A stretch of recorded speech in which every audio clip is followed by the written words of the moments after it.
Iran নামটা শুনলে এখন সবাই একটু থেমে যায়। আগে এই দেশটা ছিল তেল বিক্রির জন্য বিখ্যাত, কিন্তু এখন তাদের নাম আসে একবারে সামরিক খবরের শিরোনামে, কারণ ইরান এখন খুব দ্রুত নিজের সেনাবাহিনীকে আধুনিক করে তুলছে। কেউ ভাবতেও পারেনি এত নিষেধাজ্ঞা আর চাপের মাঝেও তাদের সেনাবাহিনী এমন উন্নত প্রযুক্তি ব্যবহার করবে। ইরান একা এটা করছে না, তাদের সঙ্গে আছে চীন, রাশিয়া আর উত্তর কোরিয়া। এই তিন দেশ ইরানকে দিচ্ছে এমন সব আধুনিক অস্ত্র ও প্রযুক্তি যা আগে কেবল বাঘা বাঘা দেশের কাছেই ছিল।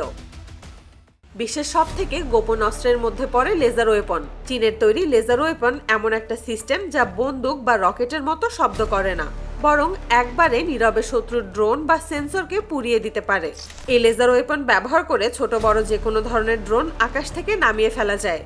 চীনের ভাষ্যমতে এই লেজার এতটাই শক্তিশালী যে এটা যে কোনো ধরনের ফাইটার জেটকেও মাটিতে নামিয়ে আনতে পারে। এতে কোনো শব্দ হয় না, কোনো ধোঁয়া দেখা যায় না, শুধু ড্রোনটা হঠাৎ আকাশ থেকে নিচে পড়ে যায়। ইরানের অফিসিয়াল মিলিটারি সংবাদ মাধ্যম থেকে জানানো হয়েছে চীনের এই লেজার ওয়েপন ইতোমধ্যেই ইরান প্রাথমিকভাবে ব্যবহার শুরু করে দিয়েছে। চীন এই রোবট কুকুর বানিয়েছে সেনাবাহিনীর জন্য। এগুলোর মাথায় বা পিঠে ক্যামেরা, সেন্সর, এমনকি ছোট অস্ত্র বসানো যায়। 2023 সালে চীনের সেনা মহড়ায় প্রথম এই কুকুরগুলোকে দেখা গিয়েছিল।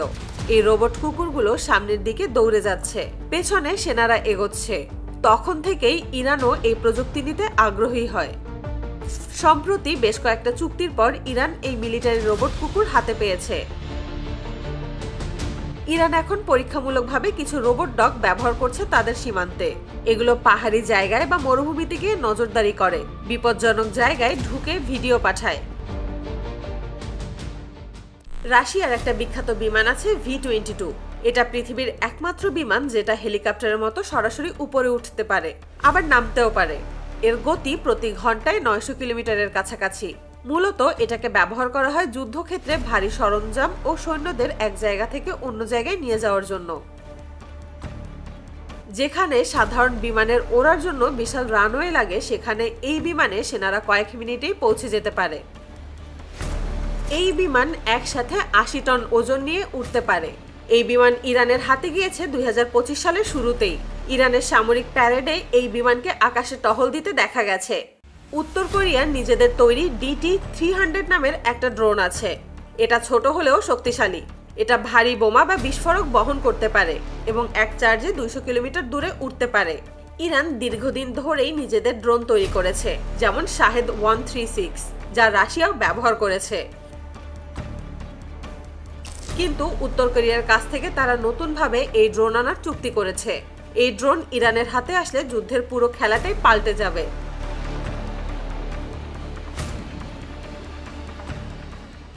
রাশিয়ার তৈরি Ka-52 এলিগেটর পৃথিবীর সবথেকে শক্তিশালী অ্যাটাক হেলিকপ্টার। এতে 2 জন পাইলট থাকে, আর এতে missile, machine gun, radar, jamming sensor সবকিছু লাগানো থাকে। এই হেলিকপ্টার 360 কিলোমিটার গতিতে উড়তে পারে। এই হেলিকপ্টারের 6টি পাখা রয়েছে। জানলে অবাক হবেন, এটা এতটাই শক্তিশালী যে একটা পাখা ভেঙে গেলে সেটা বাকি পাখা দিয়ে ব্যালেন্স করে যুদ্ধ চালিয়ে যেতে পারে। এটা পৃথিবীর একমাত্র হেলিকপ্টার যেটা কোনো যুদ্ধবিমানকে টার্গেট করতে পারে। ইরান রাশিয়ার সঙ্গে নতুন সামরিক চুক্তি করেছে। এই হেলিকপ্টার ইরানের কাছে এসেছে 2 মাস আগে। এখন ইরানের পাইলটদের রাশিয়াতে প্রশিক্ষণ দেওয়া হচ্ছে। সব মিলিয়ে ইরান এখন অনেকটাই বদলে গেছে।